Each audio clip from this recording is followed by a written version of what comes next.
Olá, eu sou Lívia Leão e esse é o Li no Livro.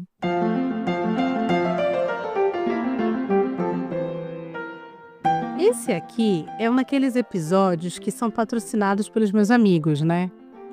A Safira me deu esse livro de presente no meu aniversário. Eu fiz uma festinha aqui em casa, temática Gaga Cabana.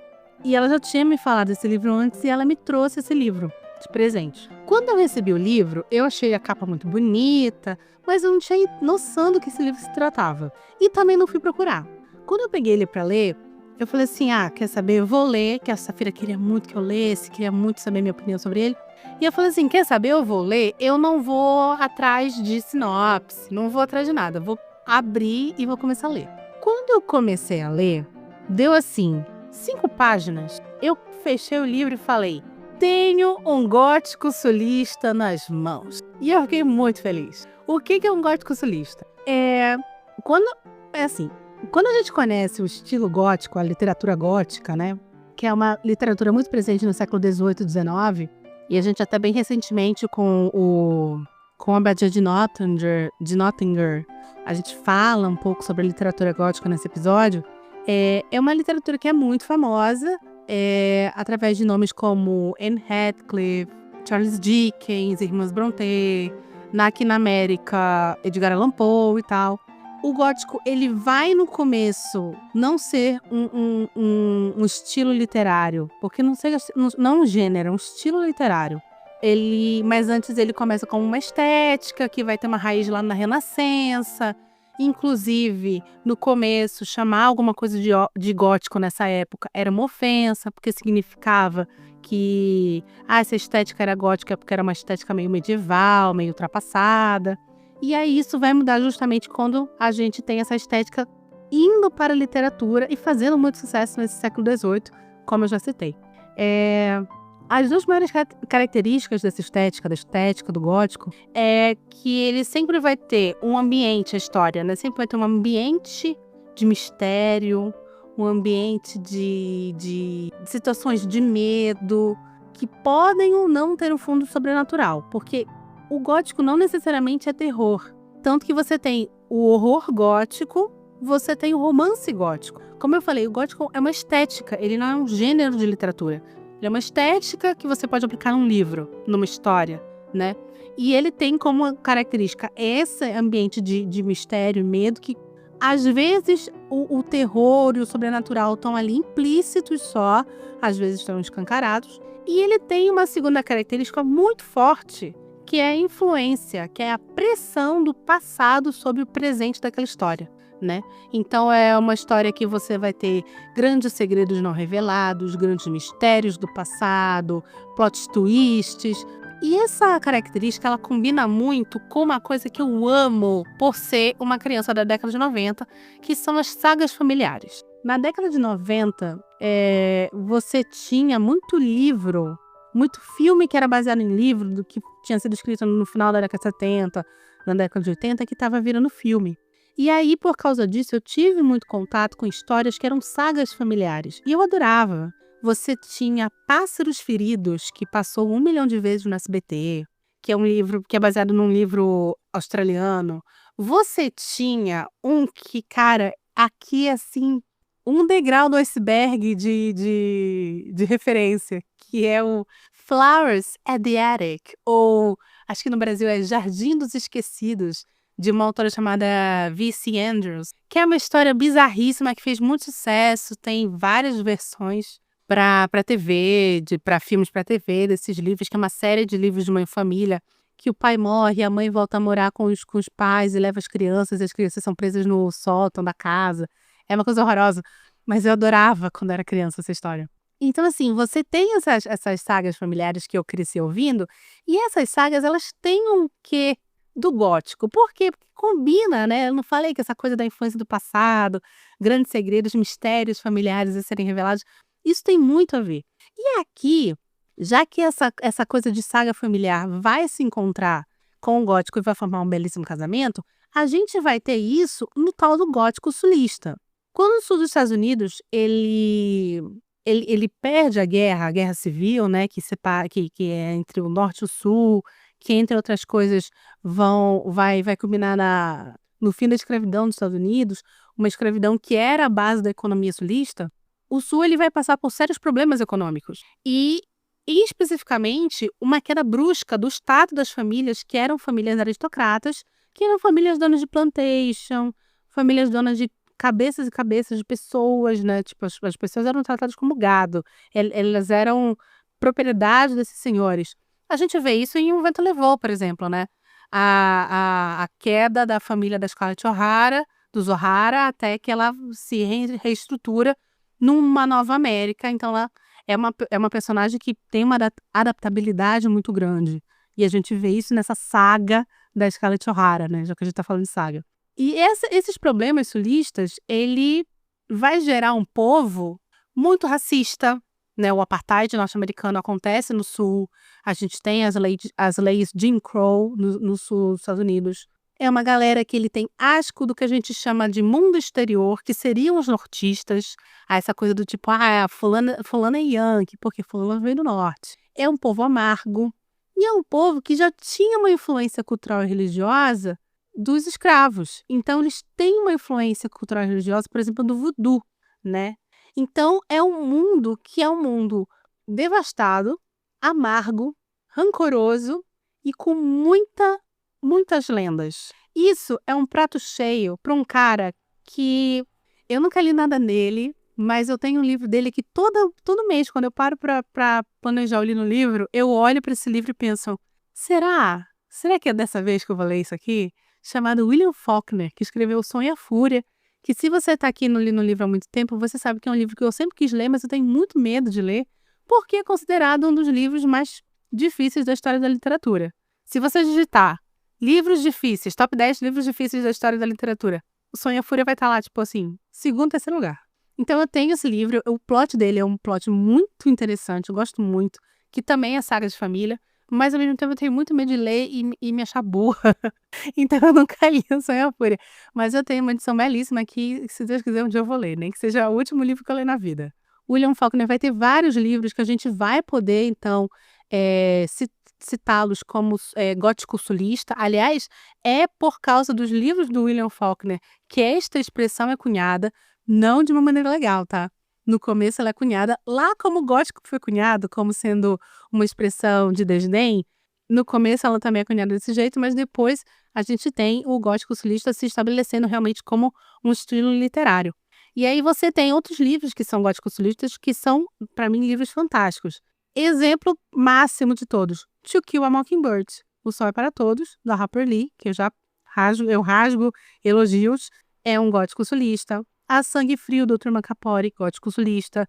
Tem um que eu nunca trouxe aqui, eu vi um filme, achei um filme muito legal, chamado Meia-Noite no Jardim do Bem e do Mal, que é mais moderno, mais contemporâneo, e até mesmo as peças do Tennessee Williams, que é Gata em Teto de Zinco Quente, ou o maravilhoso, incrível, fantástico Um Bonde Chamado Desejo, que tem um filme fabuloso com a Vivian Leigh, por sinal.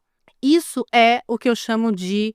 Que eu chamo não, né? Que as pessoas chamam de gótico sulista. E Blackwater, aí ó, voltamos pro Blackwater, tá? Tudo isso pra gente voltar lá pro livro. O Blackwater, ele é um livro sulista. Ele é uma saga de uma família em que vão ser 6 livros. A Safira me deu o primeiro, que é A Enchente, que é o que a gente vai resenhar hoje. E esse livro é escrito pelo Michael McDowell, nascido em 1950, falecido em 99, amigo pessoal de Stephen King e Tabitha King. Inclusive, ele escreve livros com a Tabitha, é roteirista de Beetlejuice. Ele nasceu no Alabama, foi bacharel, mestre e PhD em língua inglesa. Inclusive, a dissertação dele era sobre como a América via e tratava a morte, e especificamente no século 18 e 19, que é exatamente o período que a literatura gótica vai ter o seu auge. Ele vai escrever vários livros góticos sulistas, inclusive um que eu estou de olho, chamado Elementais, que todo mundo fala que é fantástico, que é livro de Casa Mal-Assombrada. E ele também tem o trabalho dele lá como roteirista, como eu falei, como Beetlejuice. Ele foi co-roteirista de Estranho no Mundo de Jack, até que ele falece em 99, super novo, com 49 anos, em decorrência do vírus do HIV. Blackwater, a saga Blackwater, que é como eu vou me referir a esse e possivelmente os próximos livros, porque eu já comprei o segundo. A saga Blackwater, ela é uma saga que, quando ela chega para a maior parte das pessoas, que não foi meu caso, porque, como eu falei, não sabia nada sobre ela vai chegar como sendo um livro de terror. Eu discordo.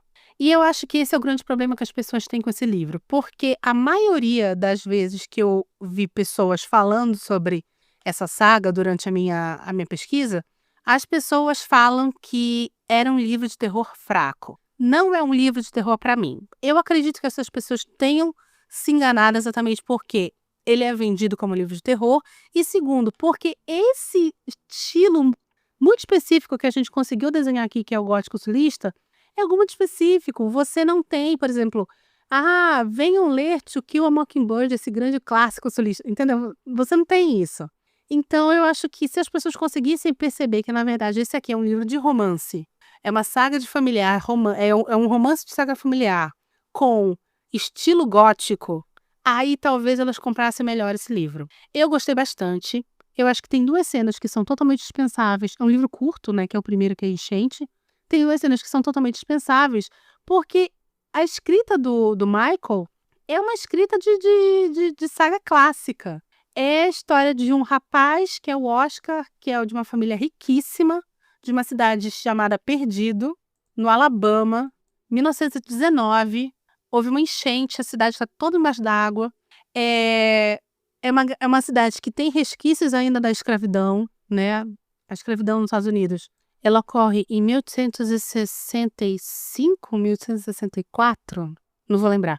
Mas ela, enfim, de 1865 para 1919, que é quando a história se passa, você tem 50 anos? Você tem gente viva ainda e bem, vive bem, que estava ali na época que os escravos ainda eram obrigados a servir os brancos. Então você sabe muito bem como essa mudança de mentalidade não vai ocorrer de bate-pronto. E 50 anos, historicamente, é nada.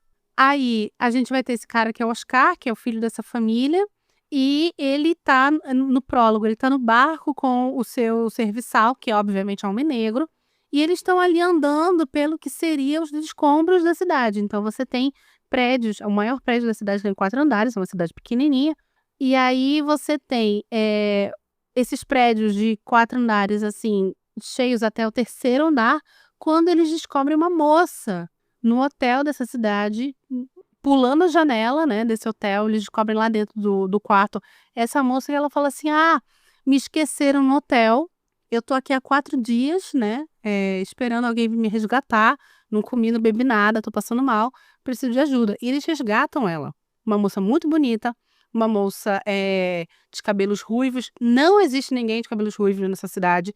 Isso é dito muito nesse livro.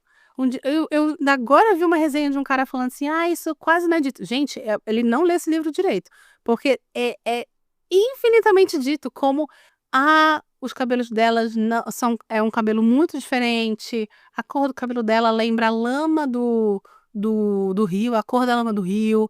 Não confio nela porque olha só esse cabelo. Gente, isso é dito incessantemente durante o livro.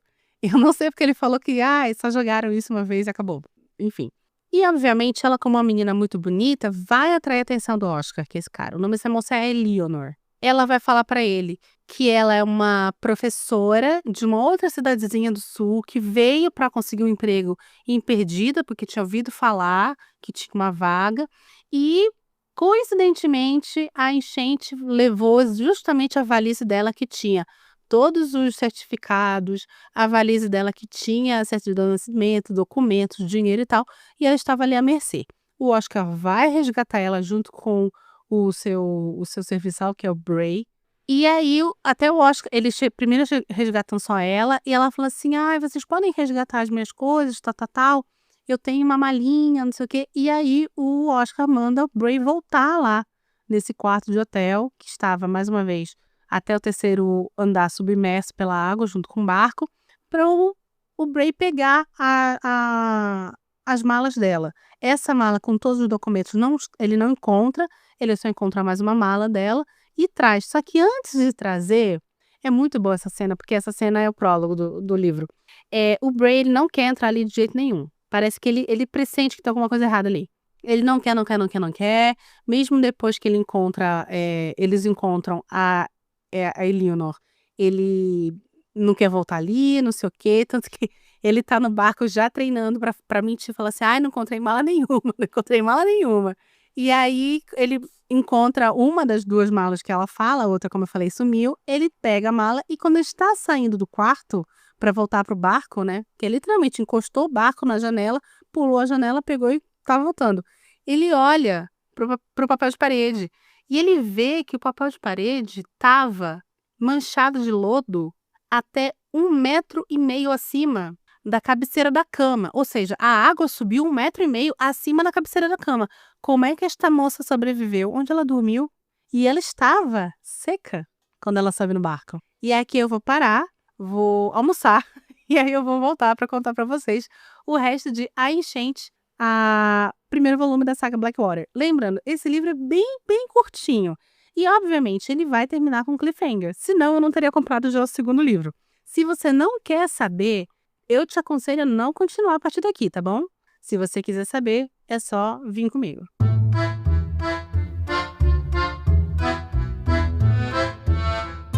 Opa, opa! Já já o episódio continua.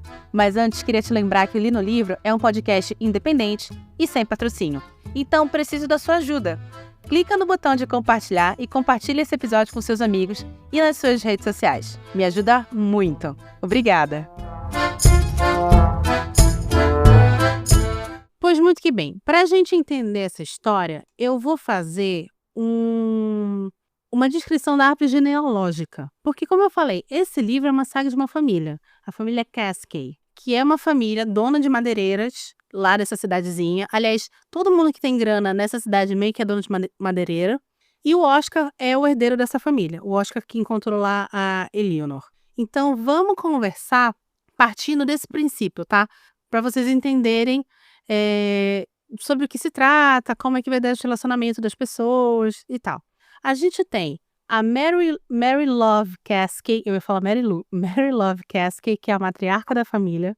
O marido dela é falecido, ela tem 2 filhos, que é o Oscar, que vai, né, resgatar a Eleanor, e ela tem a Sister Cascade, que na verdade o nome dela é Rosamond, mas chamam ela de Sister. Eles vão ter um tio, irmão do pai falecido, que é o James Cascade, que vai ser cunhado da Mary Love. Ele é casado com uma mulher chamada Genevieve. A Genevieve mora em Nashville. Ela não mora na mesma cidade, ela não mora em Perdido. E eles dois têm uma filhinha pequenininha, criança chamada Grace. O James e a Grace moram sozinhos porque a Genevieve, ela é uma mulher mais complexa. Ela é descrita como uma pessoa com problemas de álcool, né? A família comenta que ela até cheira a álcool. Ela mora longe dele porque é um período que não vai ter divórcio, mas ela não tá nem para a filha nem para o marido. Então, é uma pessoa que fica fora do seio familiar. O que a gente precisa aprender quanto a a estruturação dessa família é o papel da Mary Love. A Mary Love, ela é uma matriarca extremamente controladora. E ela, de cara, não vai gostar da Eleanor. Quando a Eleanor é trazida para ficar junto com as outras mulheres da cidade, que né, são todas sobreviventes de uma enchente, ela já se salta aos olhos porque, primeiro, ela é uma mulher muito bonita, ela tem um passado misterioso, mesmo que ela venha com essa desculpinha de ai, nossa, a enchente levou a mala que tinha os documentos. E ela tem esse cabelo ruivo, muito diferente, e a Mary Love, na hora que olha para ela, não gosta. Automaticamente. É dito no livro que todo mundo que a Mary Love não gosta acaba depois se demonstrando uma pessoa de não se confiar. Mas a Eleanor, ela é uma pessoa que todo mundo gosta. Ela é uma pessoa muito solícita, ela trabalha muito bem, desde que ela é resgatada, ela se coloca ali para ajudar aquela comunidade. E as pessoas abraçam isso muito bem. E ela vai se dar muito bem com a Grace, que é a filha do James, lembrei, achei que eu já estava esquecendo o nome do querido. Do James, que é o tio lá do Oscar, e é uma menina que tem a sua carência, porque não tem mãe, né, tecnicamente, a Genevieve largou ela.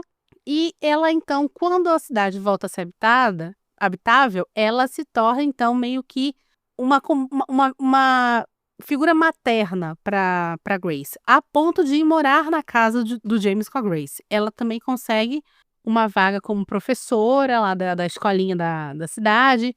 Então, ela meio que se estabelece ali e claramente o Oscar está apaixonado por ela e ela dá abertura para que ele comece a cortejá-la. E aqui a gente vai ter a descrição das 2 cenas que eu acho que são cenas totalmente dispensáveis nesse livro. Por quê?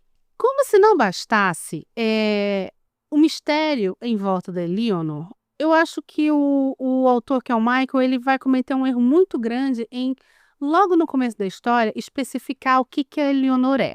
Eu gosto desse mistério que há ao redor desse personagem, que é um mistério que causa um fascínio muito grande, mas ao mesmo tempo, mesmo que você só tenha uma personagem que não gosta dela, que se opõe a ela, é uma personagem muito forte, é uma personagem que todos os outros personagens meio que giram em torno da Mary Love, e é justamente ela que não gosta da Eleanor. Eu gosto desse embate com que essa personagem tem como uma figura que é tão misteriosa e ao mesmo tempo, né, parece tão simpática até demais. Isso faz com que eu, como leitora, me torne parte dessa narrativa. Porque eu vendo aquilo acontecer e se desdobrar na minha frente, eu consigo entender tanto a Mary Love não gostar da Eleanor, quanto a Eleanor, todo mundo que gosta da Eleanor. E aí você fica assim, naquele momento, meu Deus, será que eu confio, será que eu não confio? Seria muito assim se logo no começo o Michael não colocasse uma cena que eu acho péssima.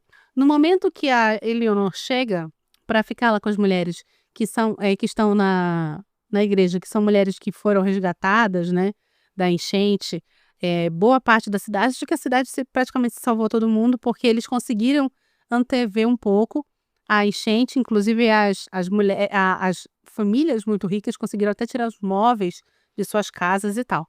E aí ela vai lá para a igreja para ficar junto com as mulheres que foram resgatadas da enchente, e aí a Sister, que é a irmã do Oscar, fala para ela assim, ela fala assim, queria tomar um banho. E ela fala assim, então, a gente tá tomando um banho no córrego de XPTO, vai lá, você consegue tomar um banho bacana e tal. Quando passa um tempo, a Sister vai lá para ver como é que tá a pessoa, né, recém-chegada, coitada, 4 dias sem beber água, 4 dias sem comer.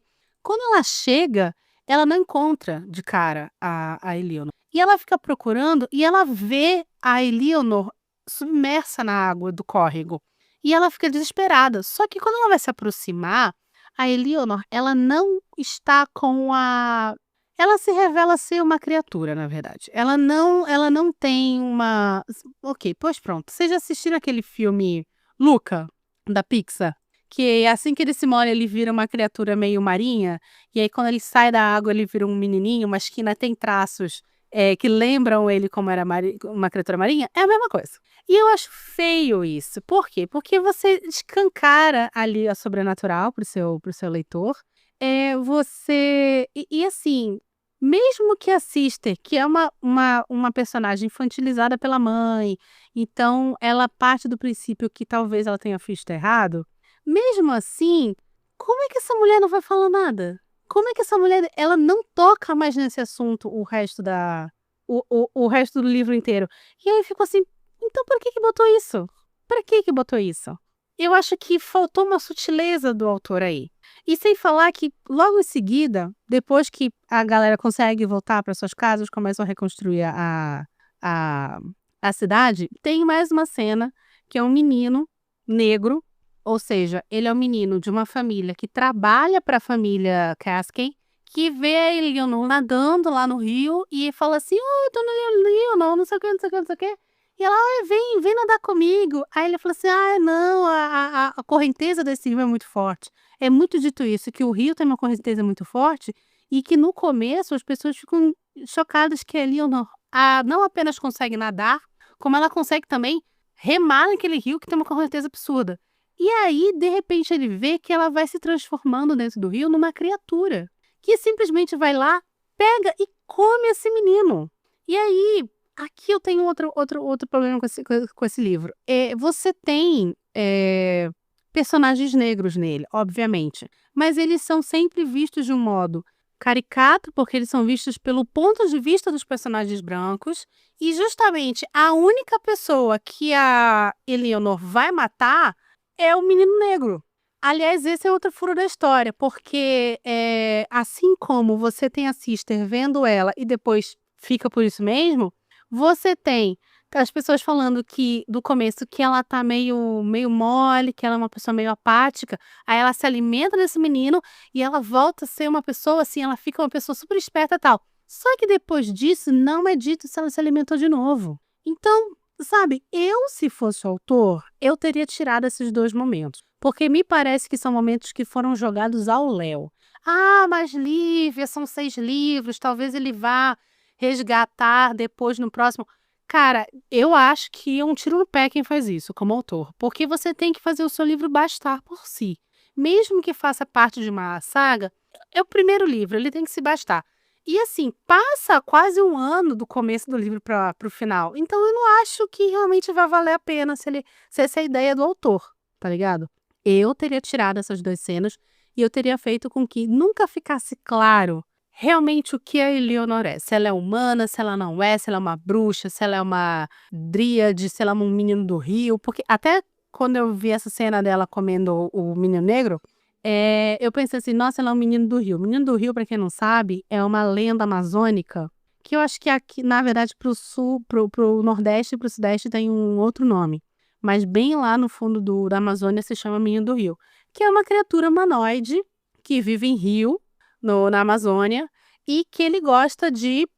aliás, a descrição da morte do menino é muito parecida com o que o menino do rio faz. Ele gosta de virar o barco do pescador, o barco da pessoa que tá ali no rio. Ele vira o barco, quando a pessoa cai, ele agarra a pessoa, arranca o cucuruto da cabeça, né? Arranca a parte de cima do crânio e come seu cérebro. É a mesma descrição do que a Eleanor vai fazer com essa criança. Ela vai abrir a cabeça e vai comer seu cérebro.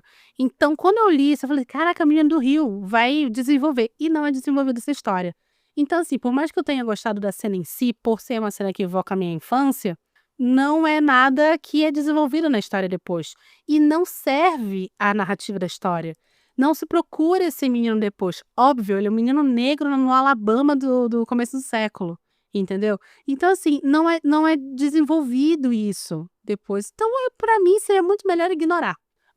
Me dá teu livro aqui, rasga essas páginas e continua lendo, que eu acho que vai ser muito melhor pra você. O tempo vai passando, o relacionamento do Oscar com a Eleanor vai melhorando, vai se intensificando, até que finalmente eles decidem se casar. Ele decide pedir ela em casamento. É muito bonitinha essa cena, porque ela tá cuidando ali da Grace, que é filha do James, eles se dão muito bem, a menina é muito agarrada a ela. Aliás, é muito claro que esta mulher, ela se dá muito bem com mulheres, né? Tem até essa coisa bonitinha que ela fala assim, se eu pudesse casar com uma mulher, eu casaria com você, Grace. E a Grace fala a mesma coisa pra ela. Mas mulheres têm que se casar com homens, né? Em 1919 se passa essa história, vamos lembrar. E o autor era gay. Então não vem com essa história de, ai meu Deus, lesbifóbico. Não é, tá? E aí, o Oscar pede a mão dela em casamento e ela aceita. Só que a gente tem a Mary Love no meio do caminho, que é esta mulher que você ama odiar. Vocês já assistiram Por Amor? Lembra do personagem da Suzana Vieira Branca? É a Branca de Por Amor, cara. Essa é uma personagem intragável, mas ao mesmo tempo que você pensa assim, como eu amo odiar esta mulher. E ela fica puta da vida quando ela descobre que o filho dela vai se casar.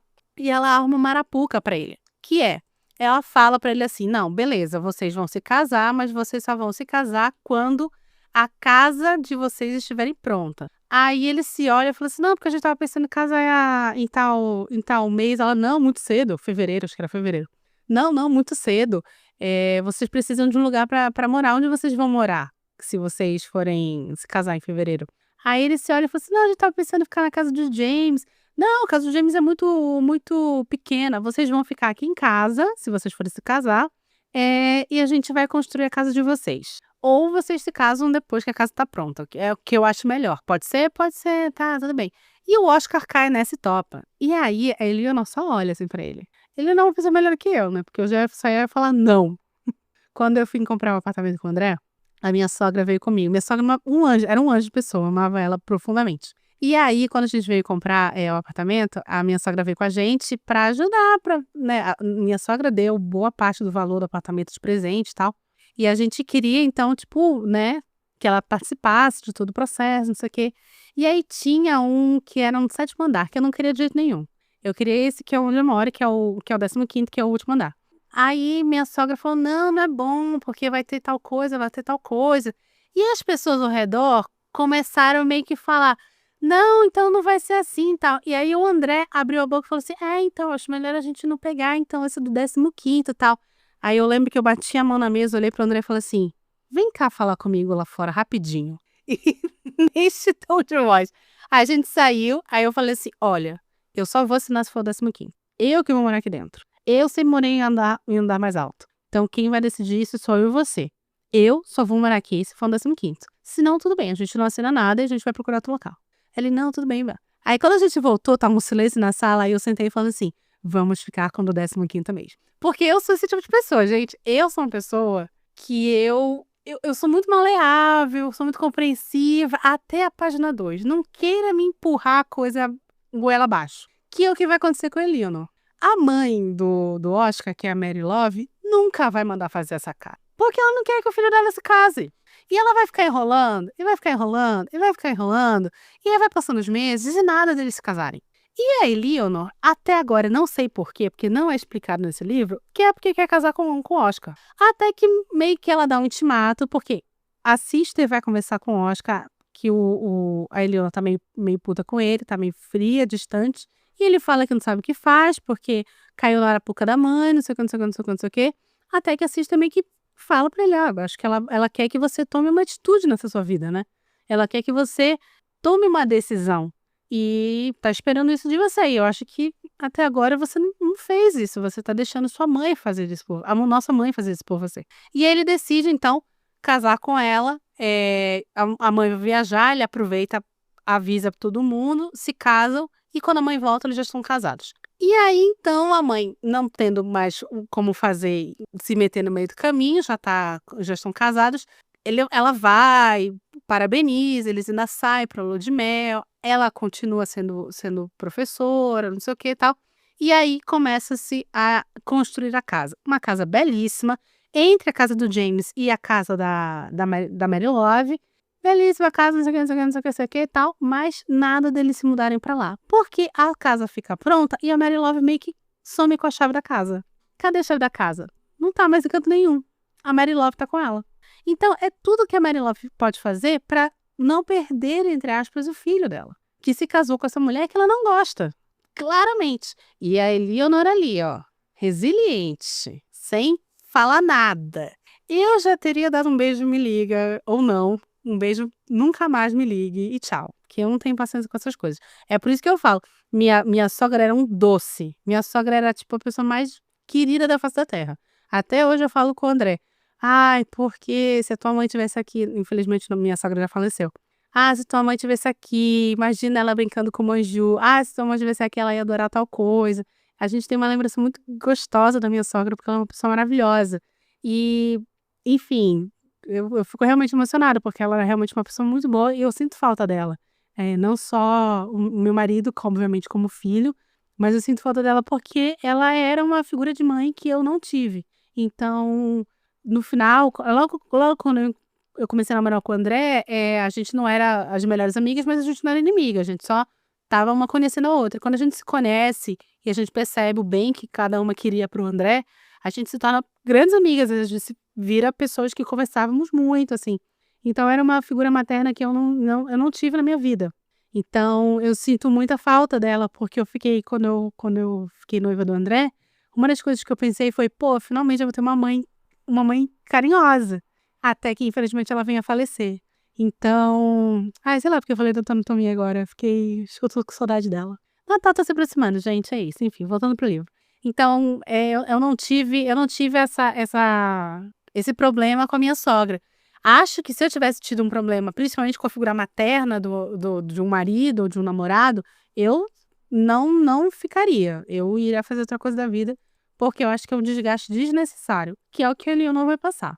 Enfim, tá lá ela na casa do Oscar, tendo que aguentar a sogra, quando simplesmente Genevieve retorna. E quando a Genevieve retorna, ela vai encontrar uma Perdido onde você tem uma nova senhora, entre aspas, porque esse título ainda está sendo dividido, disputado, na verdade, entre a Mary Lou e a Eleanor. E a Genevieve volta e fala: opa, que história é essa? E ela fica profundamente ciumada, principalmente percebendo que a Grace, filha dela, ama a Eleanor e vê a Eleanor como uma mãe. A Eleanor não tá mais morando com o James e com a Grace, tá lá com o Oscar e com a Mary Love. Que aí o que a gente vai ter é uma mãe ressentida, alcoolizada, que começa, entre outras coisas, a bater na filha. Tem uma cena horrorosa que a menina que trabalha na casa vem correndo pra pedir ajuda na casa da Mary Love. A Eleanor fala o que aconteceu. Ela fala assim, então, a Genevieve tá batendo na Grace. E a gente escuta os berros da Grace. O que aconteceu foi que as duas estavam brincando, a Grace tropeçou num fio, caiu uma luminária, quebrou. A mãe fala pra menina ir embora e pega a Grace e começa a espancar a menina. E é aqui que eu falo que é muito melhor a sutileza da situação do que você ter uma cena com a Eleanor transformada numa criatura marinha ou criatura aquática. Porque, por exemplo, vai ter... A Eleanor fala assim, não, deixa pra lá. Essa senhora não vai ficar aqui muito tempo. E não dá outra. A Genevieve vai pegar o carro, vai para ir para uma outra cidade. Ela tem um acidente de carro que é descrito no livro, que isso é bem bacana. A descrição é bem... Premonição 2, né, com tábuas de tronco passando pelo para-brisa do carro e tal. E é bacana porque é dito depois que o James enterra a Genevieve, que foi decapitada, com todas as joias da família, mas e até a Mary Lou fala, a Mary Love fala assim, pô, mas por que você fez isso, né? Essas joias não pertenciam só a ela, pertenciam à sua filha, né? E como são as joias dos Casket, na verdade, parte pertenceu a mim, parte pertenceu à minha filha, e a grande maioria pertenceu à sua filha, que um dia vai ser uma moça, e precisava dessas joias, como herança, né? Como lembrança da mãe e tal. E aí, é dito que começa a cair uma chuva horrorosa, e o caixão da Genevieve se enche de água. E aí, as joias que estavam no caixão aparecem dentro da casa, que foi a casa que a Mary Love construiu pro Oscar e pra Eleanor. Vocês entendem? Como é que a Eleanor sabia que a Genevieve ia morrer? Como é que essas joias foram aparecer ali? Esse tipo de sutileza que conecta, obviamente, a personagem da Eleanor. E fala que assim, ó, ela não é uma humana normal, se é que ela é humana, né? Ela tem uns poderes aí. Nossa, é muito melhor. Seria melhor porque, inclusive, lembraria o que a Philippa Gregory faz no Rainha Branca, que é a história da Elizabeth Woodville, que supostamente tem, né, poderes de melusia, tal, tal, tal. E aí você não sabe se realmente foi uma coincidência ou se ela lançou um feitiço e faz isso, dá uma riqueza pro livro, né, pro personagem. É o que eu falo, aquelas duas cenas ali são péssimas, na minha opinião, porque elas tiram isso. Você sabe que a Eleanor é uma personagem mítica e ela tem poderes que nunca são explicados, e aí meio que fica servindo pro autor fazer a alteração que ele quer na história. Sendo que se ela não tivesse dito que ela é uma criatura mítica, teria esse mistério, a gente não saberia se ou foi realmente ela que fez alguma coisa com a Genevieve, ou será que foi só uma coincidência que ela falou que ela não ia estar aqui por muito tempo e realmente, né, ela faleceu. Muito, muito, infinitamente melhor. Enfim, encurtando a história aqui, que a gente já está há 40 minutos falando desse livro. A Eleanor engravida, aliás, ela engravida, ela fala assim, concebi ontem, e ela já sabia que estava grávida. Ela vai ter uma menina que peraí, eu anotei o nome dela. Miriam, anotei. Ela vai ter uma menina chamada Miriam, e essa menina começa a ser meio que criada, né, co-criada com a Mary Love e a Sister, porque a Eleanor, ela se recusa a continuar a parar de dar aula, né? Ela ainda tá dando aula. Até que um momento chega e elas têm uma puta briga, acho que é no batizado da menina, que é uma cena muito legal desse batizado, porque a menina vai ser batizada e aí, de repente, a água benta fica barrenta, tipo água de rio. E aí ele não fala assim, não, pode usar essa água mesmo. E é meio que essa água que é usada pra batizar a menina e tal. E no dia do batizado dessa menina, tem um almoço com a família e tal. E a Mary Love e a Eleanor têm uma puta briga. Pela primeira vez, a Eleanor, né, se coloca ali e fala assim, olha, eu quero ir pra minha casa, eu vou mudar pra lá, eu vou levar minha filha, eu vou levar meu marido, e é isso. E aí a Mary Love fala, não, não, não, não, não, não, não, completamente louca, né? Do tipo, vocês podem ir, mas a criança fica, porque essa criança é minha, e papapá, papapá, papapá. Até que a Eleanor vira pra ela e fala assim, tá, você quer ficar com a criança? Tudo bem, mas então me dá a chave da casa agora.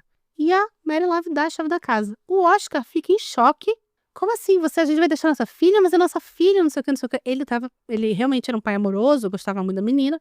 Nossa filha, não sei o que, tal, tal, tal. Até que ele olha pra Eleanor e ele saca uma coisa. Ele saca que ela cansou de esperar que ele tomasse uma atitude pra se livrar das garras de uma mãe controladora. Ele saca que agora o lugar de matriarca da família não é apenas de Mary Love. Na verdade, está praticamente, tal como a Suprema de American Horror Story, Mary Love está perdendo as forças, porque uma nova Suprema está surgindo, que se chama Eleanor, e que ele é muito louco, porque é dito isso no livro. Ele saca que a Mary Love só deixaria o Oscar ir se ela tivesse alguém para ficar no lugar dele. E este alguém seria a filha, a Miriam. Então, meio que ela tem a filha para entregar para a sogra, como um truque mesmo. Entregar para a sogra para finalmente conseguir a liberdade dela e do marido da casa. E aí termina o livro. Eu, na mesma hora, já comprei o segundo. Já comprei o segundo na Amazon.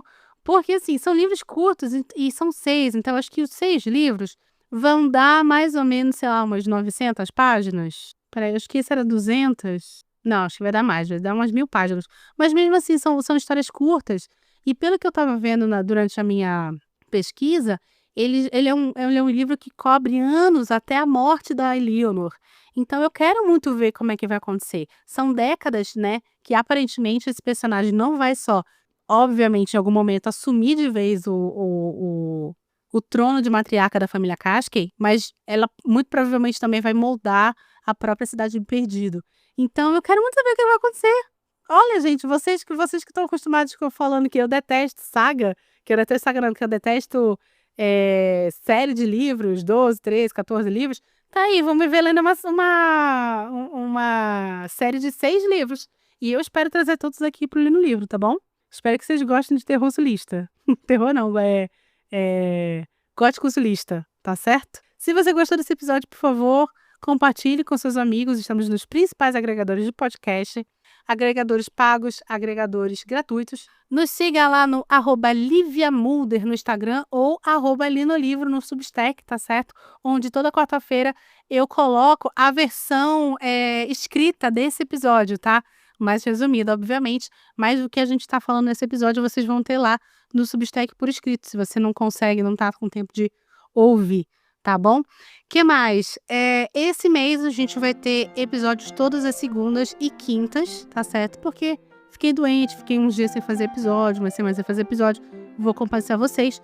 E aí a gente vai parar em novembro, depois do dia 27 de novembro, aí eu só volto com episódios regulares em fevereiro. Por quê? Porque eu preciso de um tempo para ler outras coisas, eu preciso reformular o projeto de trazer quadrinhos para vocês, que embora eu tenha tido pouca aderência àquele episódio, a aderência que eu tive foram de pessoas que gostaram muito, muitas pessoas vieram falar, por favor, continua fazendo. Então eu tenho que reformular esse episódio, saber exatamente quais são os quadrinhos que eu vou ler, começar a trazer para vocês. Eu tô com Shogun para ler, que é um livro gigantesco. É coisa assim de 1.300 páginas, então eu preciso de um tempo para ler Shogun. Provavelmente eu vou levar um mês lendo Shogun e mais um mês lendo outros livros. Então daí as férias, né, esses 2 meses. E eu acho que eu vou talvez trazer 2 episódios de férias, né, lendo livro especial férias, de 1 a 2 episódios em janeiro, para vocês não ficarem muito tempo sem. Que seria o que esperar do Conto do Cavaleiro dos Sete Reinos, que é o spin-off de Game of Thrones que vai vir pela HBO, que eu tenho o livro aqui. E talvez o Mistério dos Sete Relógios da Agatha Christie, mas eu não tenho certeza. Com certeza o Cavaleiro dos Sete Reinos eu trago pra vocês num especial férias de janeiro. Mas episódios regulares mesmo, a gente só volta em fevereiro, tá bom? Então fique ligado. E é isso. Meu nome é Lívia Leão e esse foi o Li no Livro.